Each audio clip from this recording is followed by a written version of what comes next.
Hello and welcome to another Exmoor trim fitting video. Today we're going to be fitting our Series 3 large Boss kit. These are 48 spline Boss and they're available with either a silver or black centre cap. So in the Boss kit you'll get the actual Boss itself, 9 M4 screws, 9 M4 nylock nuts, a new shake-proof washer and an O-ring for the centre cap.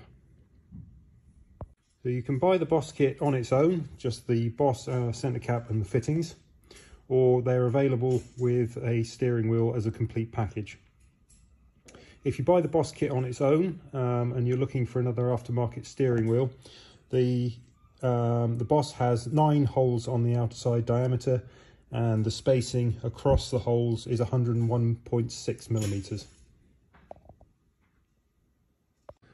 So the tools you'll need for fitting the Boss are a flat screwdriver, 2.5mm Allen key, an 1/1/16 socket, an extension bar and a socket wrench.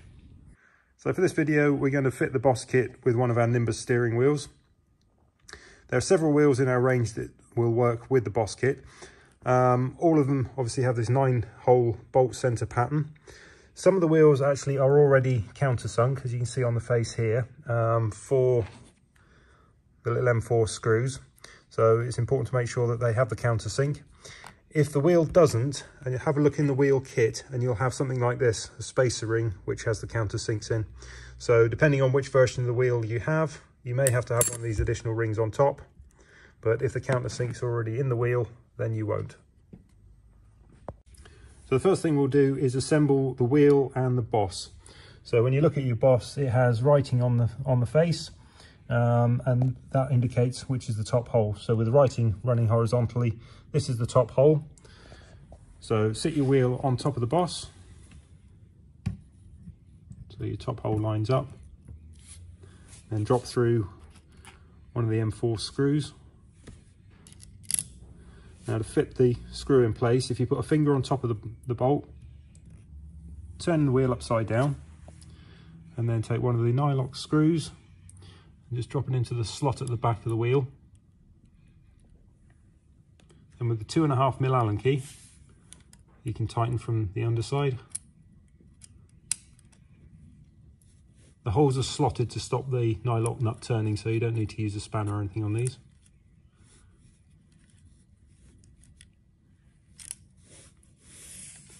Okay, so once you've got that one caught, you can just work your way around,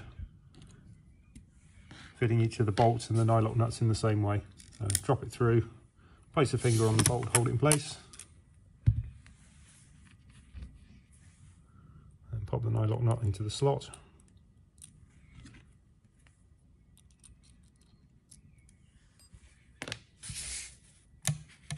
And again, just go around and nip up all 9 loosely before you tighten them all up.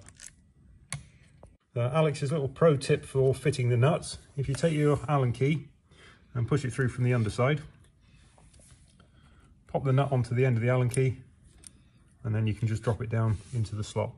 Save it twisting or getting caught on the way in, and then you pop the bolt through from the underside. So once you've loosely fitted all the bolts, just go around and then tighten them all up.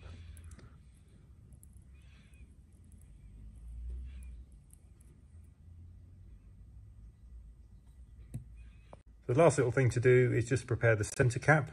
So in your kit you've got the cap and a rubber O-ring, and the O-ring just sits in a groove on the back of the centre cap, just around the edge.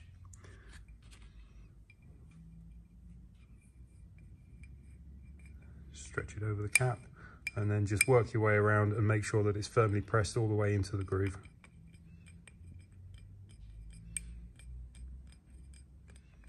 So to remove your old steering wheel, you use a flat bladed screwdriver to remove the centre cap. And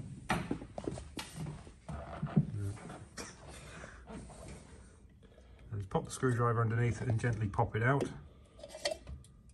It might be quite tight, so you probably just have to work your way gently around the edge.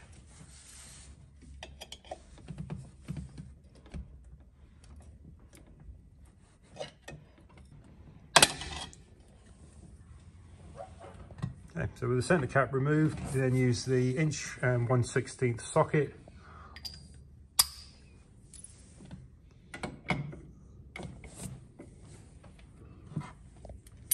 undo the locking nut in the centre of the steering wheel. So before you remove the steering wheel completely off the column, it's worth making sure that the wheels of the vehicle are pointing directly forwards.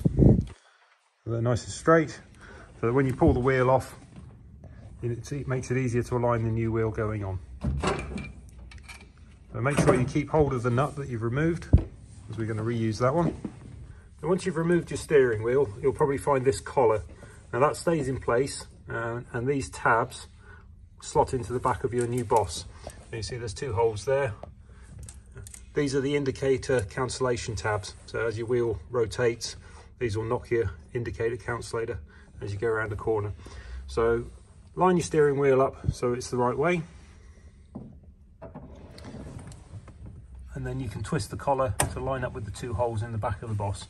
And make sure it's all sitting flush before you push it down onto the column.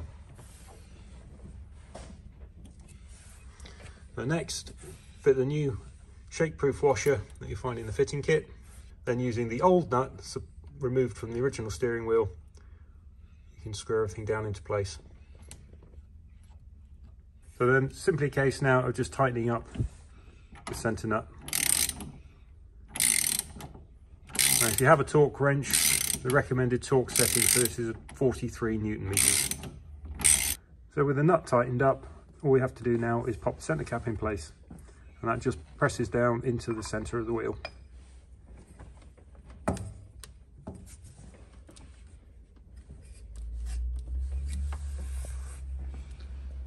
And that's your Series 3 large Boss kit fitted.